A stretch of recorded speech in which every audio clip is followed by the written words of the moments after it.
প্রাচীনকাল থেকে চিরতা গুরুত্বপূর্ণ ভেষজ হিসেবে ব্যবহৃত হয়ে আসছে। ভারতবর্ষ চিরতার আদি নিবাস, বিশেষ করে হিমালয়ের পাদদেশে তার উৎপত্তি। চিরকালের তিতা গাছ হিসাবে বাংলায় এই গাছের নাম চিরতা দেওয়া হয়েছে। এই গাছের সব অংশই রোগ নিরাময় কাজে হিসেবে ব্যবহৃত হয়ে থাকে। কঠিন কঠিন রোগের চিকিৎসাতেও চিরতার গাছ ব্যবহার করা হয়। আজকের এই ভিডিওটিতে তেমন কয়েকটি বড় বড় রোগের নাম জানতে পারবেন, যেগুলো চিরতার নাম শুনলে পালিয়ে যাবে। চলুন তাহলে শুরু করা যাক। ডায়াবেটিস নিয়ন্ত্রণ করে। চিরতা নিয়মিতভাবে খেলে রক্তে চিনির পরিমাণ নিয়ন্ত্রণ রাখে বা কমে যায়। চিরতা দেহে অগ্ন্যাশয়ের ইনসুলিন উৎপাদনকে ত্বরান্বিত করে। এক্ষেত্রে আগের দিন রাতে 4 থেকে 5 গ্রাম শুকনো চিরতা 1 গ্লাস গরম পানিতে ভিজিয়ে রাখতে হবে এবং পরদিন সকালে তাকে পান করতে হবে। চুল পড়া বন্ধ করে। কোনো কারণে দেখা যাচ্ছে না, অথচ রোজ মাথা থেকে প্রচুর চুল উঠে যাচ্ছে। চুল উঠতে উঠতে ঘন কেশ পাতলা হয়ে যাচ্ছে। এক্ষেত্রে আগের দিন রাতে 4 থেকে 5 গ্রাম শুকনো চিরতা গরম পানিতে ভিজিয়ে রেখে পরদিন সকালে সেটা দিয়ে মাথা ভালো করে ধুয়ে ফেলতে হবে। চুল পড়া কমে যাবে। একদিন পর পর এইভাবে কয়েকদিন মাথায় ধুলে চুল পড়া কমে যাবে। হৃদরোগ ঝুঁকি কমায়। চিরতার মধ্যে শক্তিশালী অ্যান্টিঅক্সিডেন্ট রয়েছে, যা বার্ধক্যকে বিলম্বিত করে দিতে পারে। এমনকি চিরতা নিয়মিত খেতে পারলে ক্যান্সার এবং হৃদরোগের ঝুঁকি কমাতে পারে। জ্বর সারায়। আকস্মিক ঋতু পরিবর্তনের কারণে অনেক সময় জ্বর হয়, সেই সাথে সর্দি কাশি বেড়ে যায়। এমত অবস্থায় অনেকের হাত পা কামড়ায়। সেক্ষেত্রে 5 থেকে 10 গ্রাম চিরতা 4 কাপ পানিতে সিদ্ধ করে 2 কাপ থাকতে নামিয়ে ঠান্ডা করে তা সেঁকে নিতে হবে এবং অর্ধেক সকালে এবং অর্ধেক বিকালে খেলে, এভাবে কয়েকদিন যদি খেতে পারেন তাহলে জ্বর কমে যাবে। বমি কমায়। পিত্তজ্বরে অনেক সময় প্রচণ্ড বমি হয়। বমিটা তিতা ও অল্প সবুজ রঙের বা সবুজাভাব থাকে। বমি হলে পেটে কিছু থাকে না, সে সাথে শরীর ব্যথা সৃষ্টি হয়।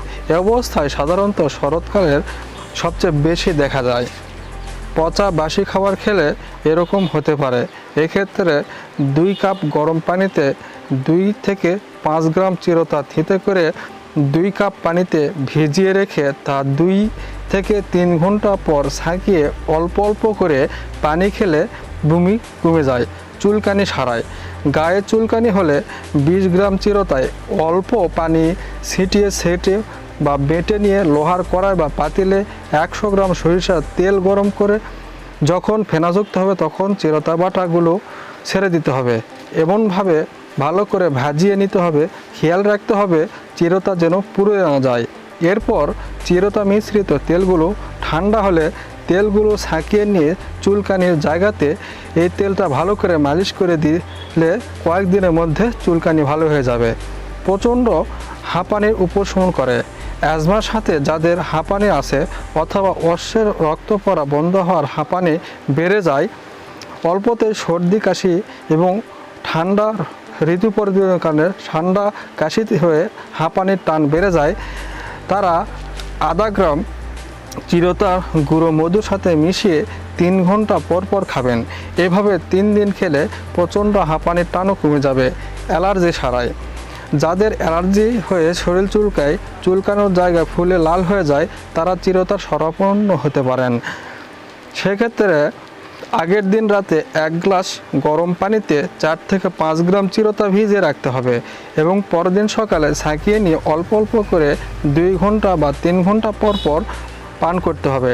সেই সাথে খাবারের দিকেও খেয়াল রাখতে হবে। যে খাবারগুলো খেলে অ্যালার্জি বেড়ে যায় সেই খাবারগুলো খাবেন না। যেমন পুঁইশাক, ইলিশ মাছ, চিংড়ি মাছ, ডিম ইত্যাদি খেলে অ্যালার্জি বেড়ে যায়, সেগুলো খাবার পরিহার করতে হবে। রক্তশূন্যতা কমায়।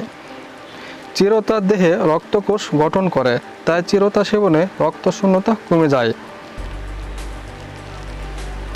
এমনকি ঋতুস্রাব বা মাসিকের সময় অতিরিক্ত রক্তক্ষরণ হলেও চিরতা সেবন করা যায় এবং কোথাও কেটে গেলে সেই কাটা অংশে চিরতার রস লাগিয়ে দিলে রক্তক্ষরণ কমে যায়।